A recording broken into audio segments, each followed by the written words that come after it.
Hello and welcome to a very special Howloo Sees It review week of Sirlin games. And I've been looking forward to doing this review week for a long time. These are all David Sirlin games that you see in front of you: Yomi, Puzzle Strike, Pandante, and Flash Duel. And they are all designed by David Sirlin, and I really enjoy his games a lot. So I wanted to do kind of a special thing here and review all of his games here in a single week, and I'll be posting those videos on my blog and Board Game Geek, YouTube. And so hopefully I can give you a look and feel of what the games are like here in a quick succession. And yeah, so let's go ahead and take a look at it. The very first game that I'll be reviewing this week is Yomi. Okay, now the way I chose these games and when to review these games, not in really any particular order, but Yomi was the very first game that I had introduction to.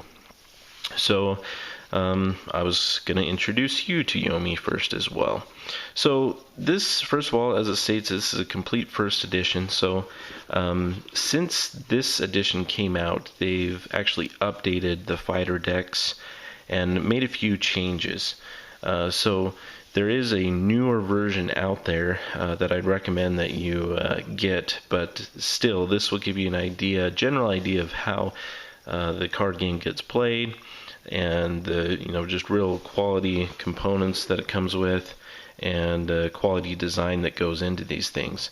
It's also, as I open up the box here, it's also something that I can really admire about Mr. Sirlin here on the games is I feel like a lot of game designers, they come out, their game's printed, it's published, it's out there.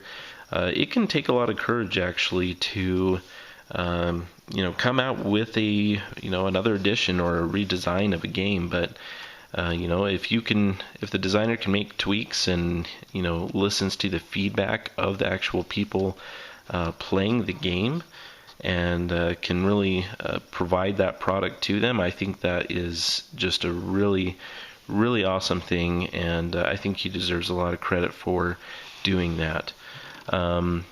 I had an interview with him, a little Q&A session that I will post a link to on my blog, in this video to my blog, where I kind of ask him some more questions about updating his games and things like that. So, but anyway, let's get into it. Again, this is the complete first edition, so you were able to purchase any of these fighter decks separately, but this is a nice, good quality box.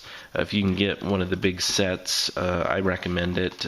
You can, with the newer version, get a big box that can fit all 20 fighter decks. This complete first edition only has 10, well, only 10. I mean, still tons and tons of replayability here, but you imagine 20 different fighters to choose from, special abilities, and the balancing that goes into these decks, I think, is just tremendous. So in this special version here, though, what I'll show you is, so we have 10 fighter decks, okay, and they all come in these regular size card decks.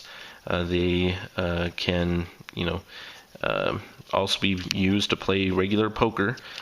So there's just a regular poker deck, but I'll show you what those cards look like in a minute.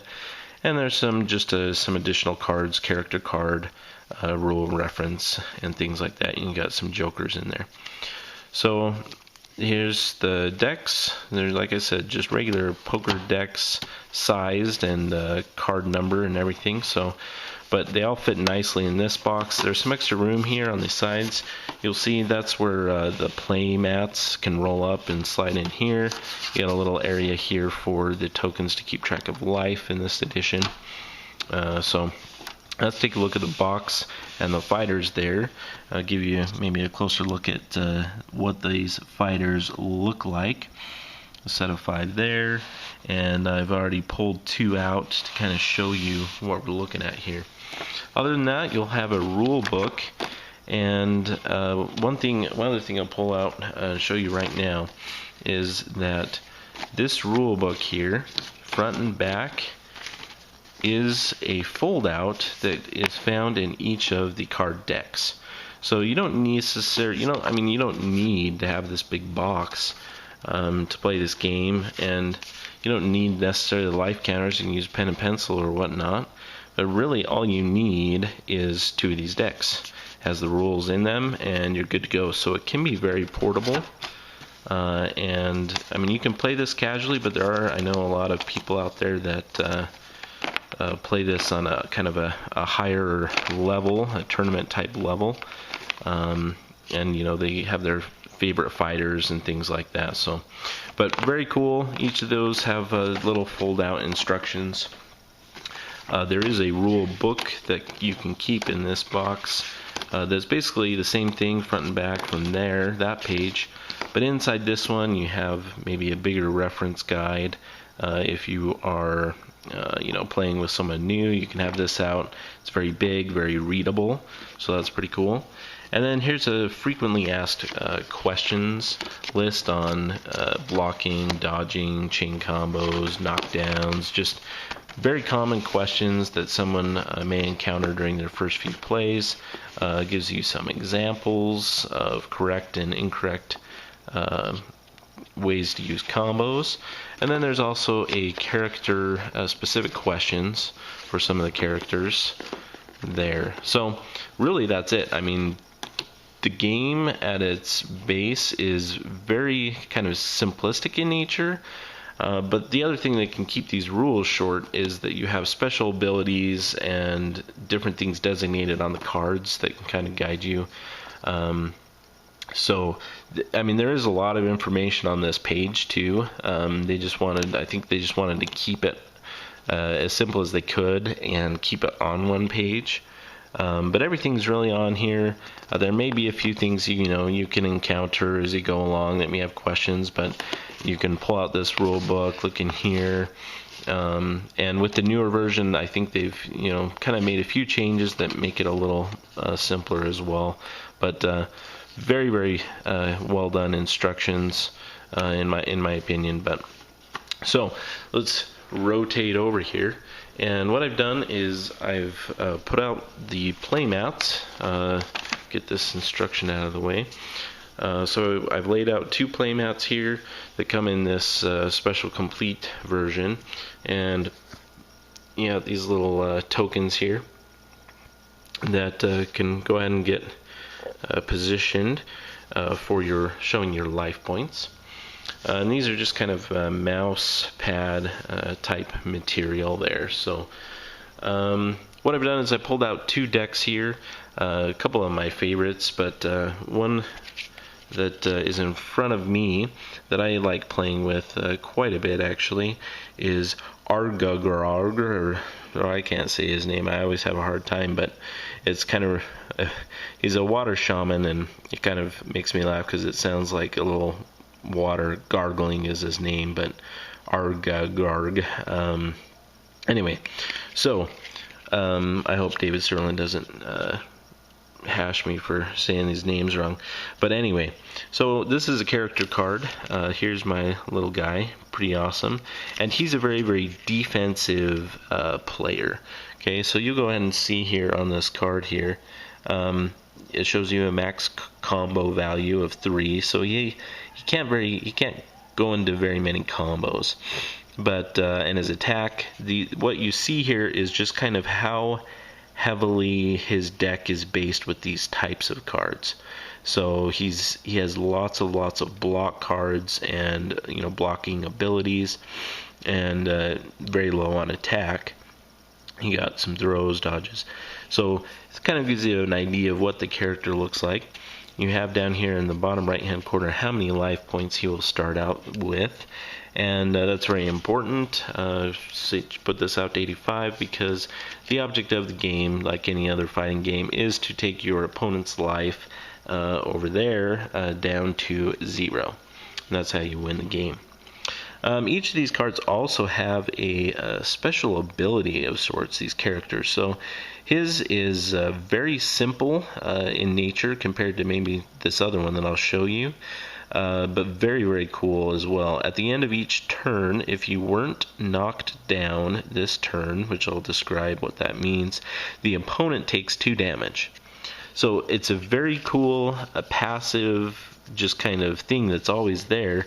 And if my opponent doesn't knock me down, he knows that he's going to take 2 damage this turn. So very, very cool ability there. So you have that kind of draining 2 power or 2 life points each turn if he doesn't knock me down, and I have a lot of blocks so that if he's attacking me quite a bit, I can block. And anyway, very, very cool. So let's give you an idea of what the cards look like before I show you the other character. Generally speaking, as I guess I'll show you this diagram quick before I show you. There are different card types in this deck. You're going to have attack cards, throw cards, block cards, and dodge cards. Okay, and there's some special attacks and special dodge and special blocks, special throws that are on some of the face cards. And generally speaking, that's kind of the way it's built, so that the higher, the face cards are more special type cards.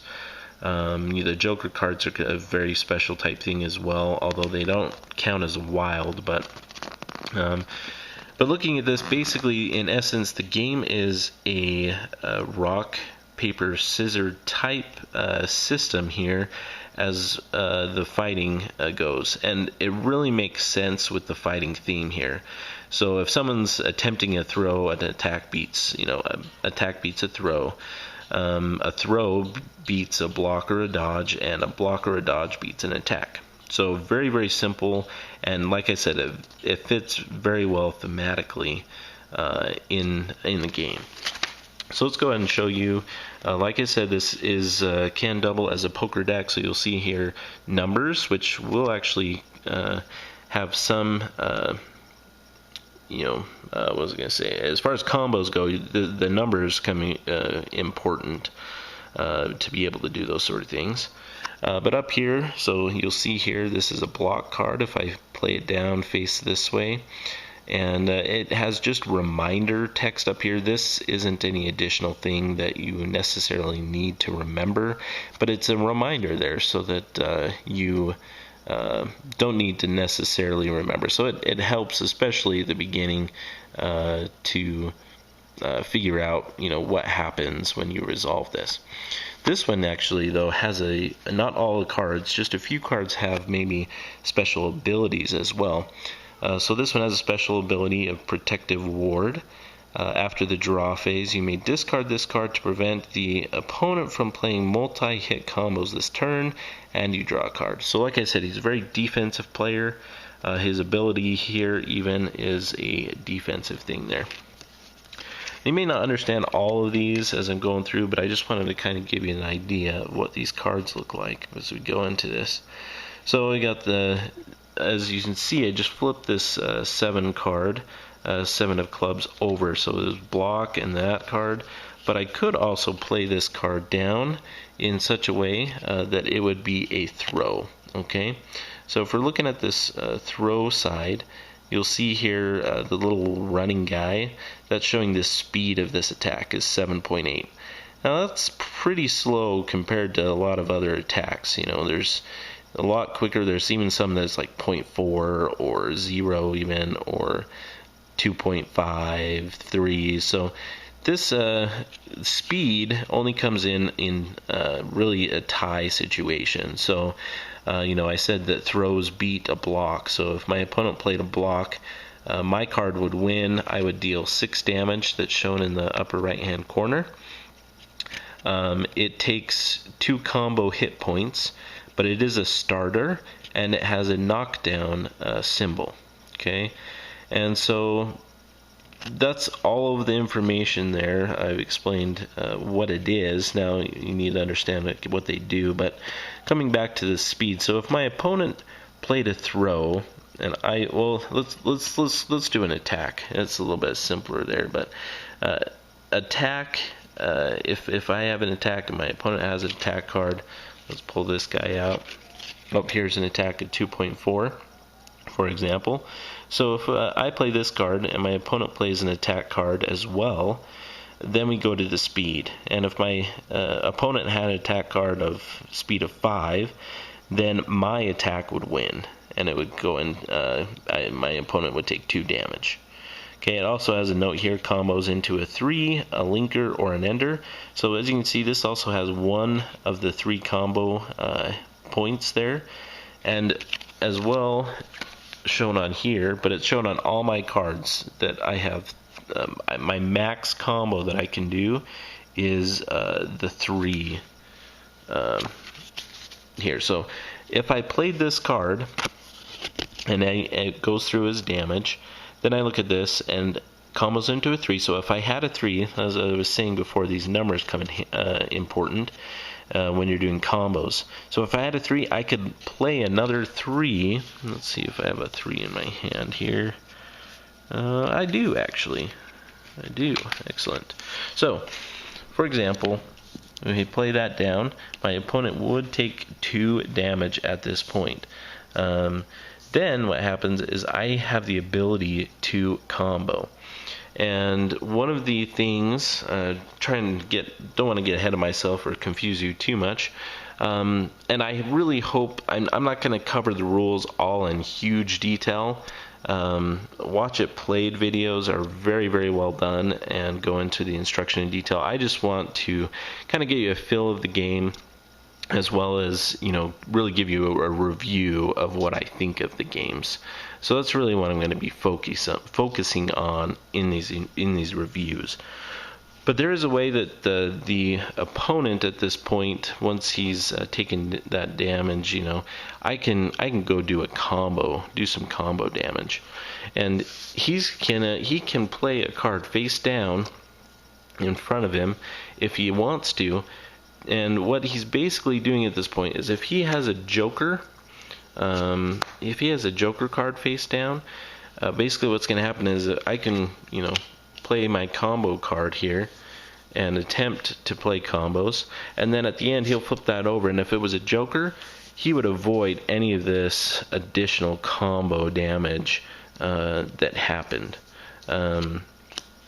But he could lay a card down as well as a bluff, basically, so that I'm not sure if he has Joker there or not, and so maybe I don't want to use this. But in this case, I probably would. And this, again, can combo on that too.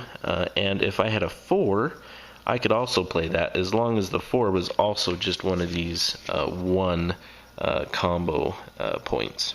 Okay? So my opponent would end up taking 5 damage from those 2 attacks. Another interesting thing there as far as combos go though. So I can combo into a 3, but I can also combo into a linker or an ender.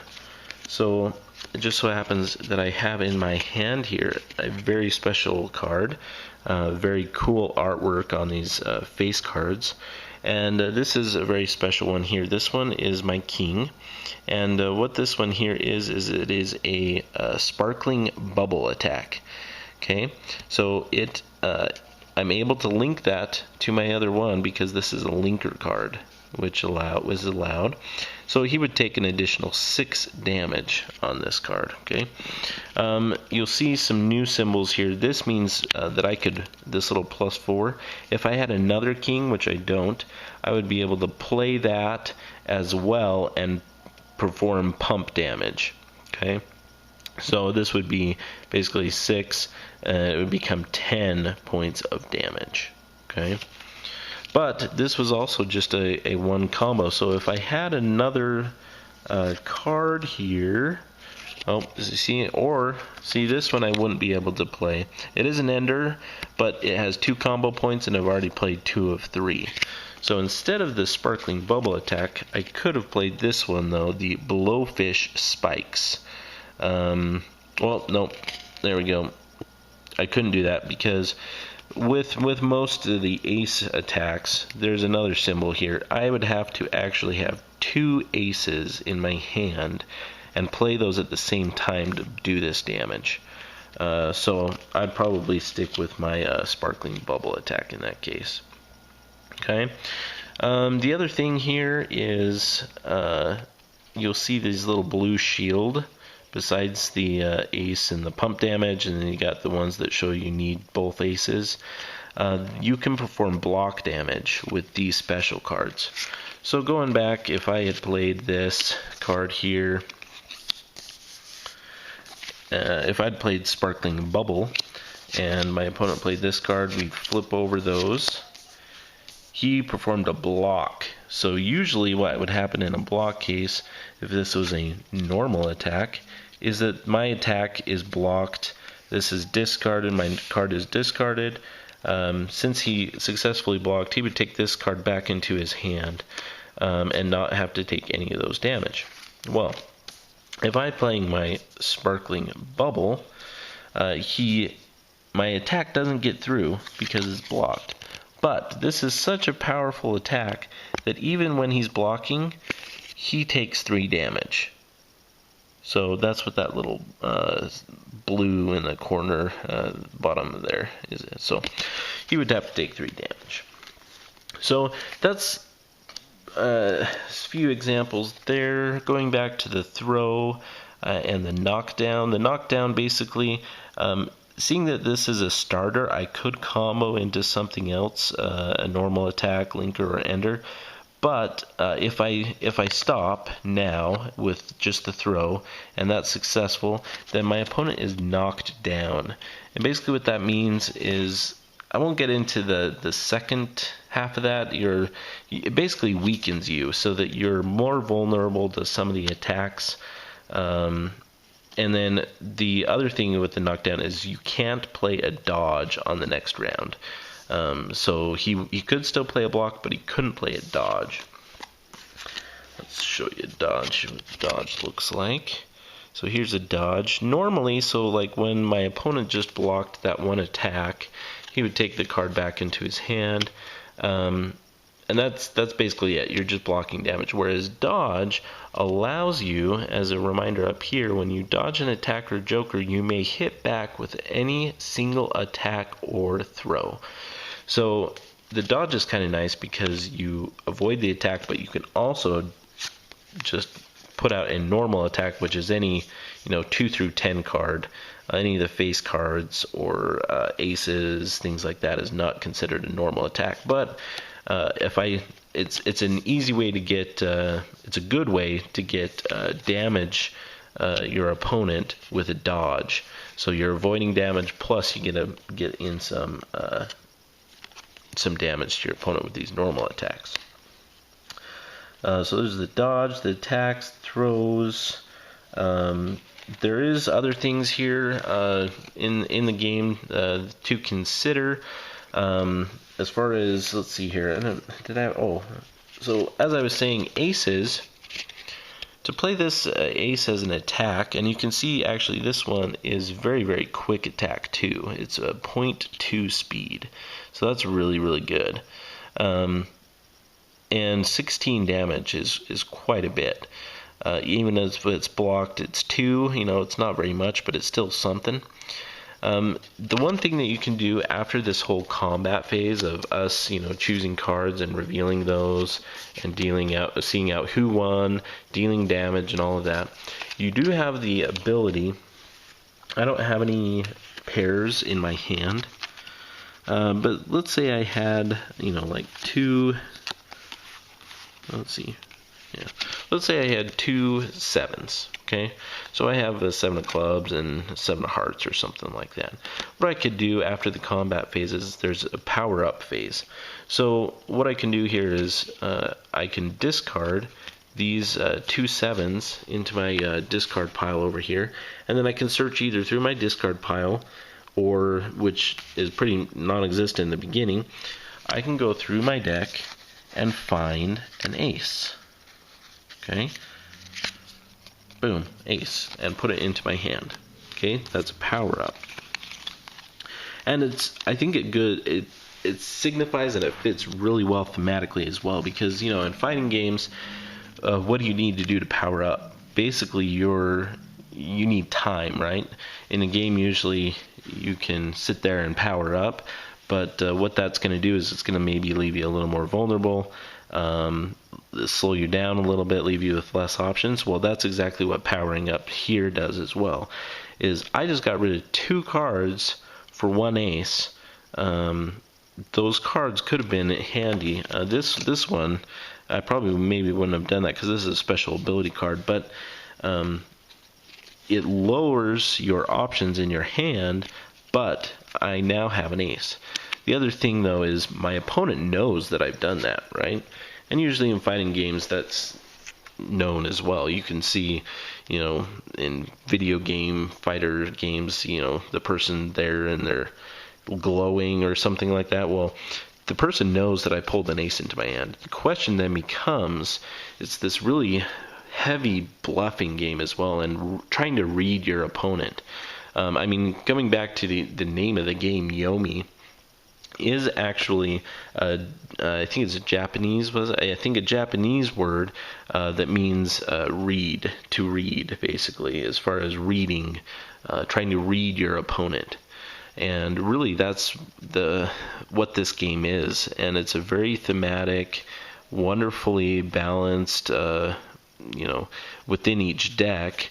There might be certain fighters that are stronger against other fighters and things like that, but it's all part of the game, and it's all very well done. So I power up. What happens is if I want to do these aces, I'm not going to put both aces down because that's pretty obvious that I have some card that needs that. So what happens is if I just pull that ace in my hand, so my opponent needs to decide, okay, this card that I just laid down, is that one of those aces? Am I pulling out that big ace attack now? Or am I using my ace for this awesome bubble shield ability? So for example, this one here, I told you he's a very defensive character. If I can get, there you go. So this one actually, you'll see it's not an attack, it's actually a block.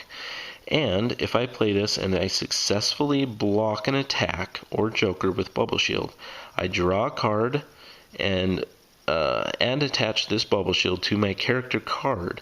While it's attached, your Hex of Mirkwood deals an extra 2 damage per turn. The next time you get hit with an attack or throw, take 0 damage that combat and put this card into your discard pile. So very, very powerful. Very, very cool though, because basically what happens is if I successfully blocked, my bubble shield comes over here, and I can put him on this guy, right? And then remember my special ability, very cool, Hex of Mirkwood. The opponent takes 2 damage if he didn't knock me down. If he didn't play a card, and for example here he didn't combo or anything, and he had a knockdown symbol, I'm knocked down, then this wouldn't happen. But if he didn't, he's going to take 2 damage, and now that I have a bubble shield, he's going to actually take 4 damage every turn he doesn't knock me down. So I know that that's going to be something that he's going to want to do to avoid damage, and it will keep him from doing combos as much, because if you play a card with this symbol and you combo, then I'm no longer knocked down. So it's really kind of a lot of different things going on. And I love the decks because they all have things in here, and they're special cards, and some of the decks are geared towards making just a bunch of little combos. This one's geared towards kind of hanging back, blocking, and making little jabs at the right time, using this hex to kind of drain my opponent.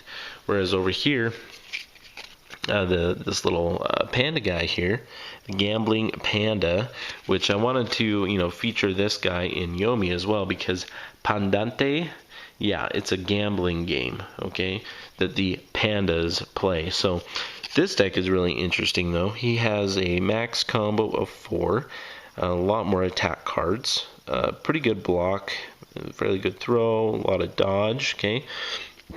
His ability, you'll see, it's not really that complicated, but his is kind of a gambling thing.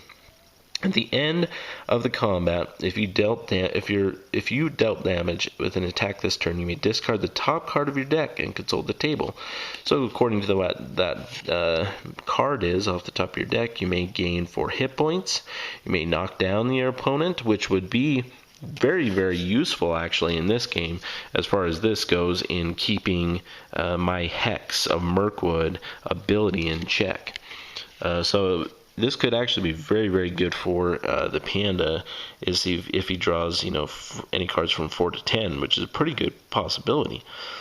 Or he could return all the face cards he played this turn to his hand.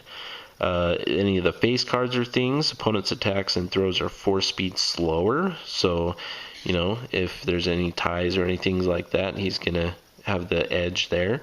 If it was an ace, he would draw 3 cards. And if it's a joker, he would take 1 damage. So it's a little bit of a gamble there, but a lot of good things that he can end up doing there. Just kind of show you, maybe, let's see, looking. Okay, so here's one of his special cards. This one is a special dodge attack, okay? It's called Blackjack. If you dodge an attack or joker with this card, reveal cards from the top of your deck until their total value is higher than 21, or until you decide to stop. If you go over 21, you're going to have to discard all of those, and that's basically it. But if you stop before 21, you deal damage to the cards, deal damage equal to the card's total value, or you put those cards into your hand. And if you deal exactly 21, you end up doing both. So that is very, very powerful. It could be very, very powerful there. Or he could drain through a lot of cards in his deck there, and, well, maybe not a lot, but he would maybe get rid of and pass up over some cards that would be very beneficial. The other side of this ace is Great Pandemonium, okay? So 0.8, it can't combo, okay? So that's, you wouldn't be able to link to this at all, but you'll notice here that you can do some serious pump damage. So he would do 10 damage. That's pretty big. And on a hit, you may discard up to 3 more aces for 12 damage each. Whew. Man, can you imagine if he had all 4 aces there? Bam, 10 damage, 12 damage, 12 damage, 12 damage. That would be big, big damage there. So, anyway, very, very cool. So, that's a little bit of the game. Obviously, I didn't go into all the rules and specialties and different things like that. I tried to cover some of the things there.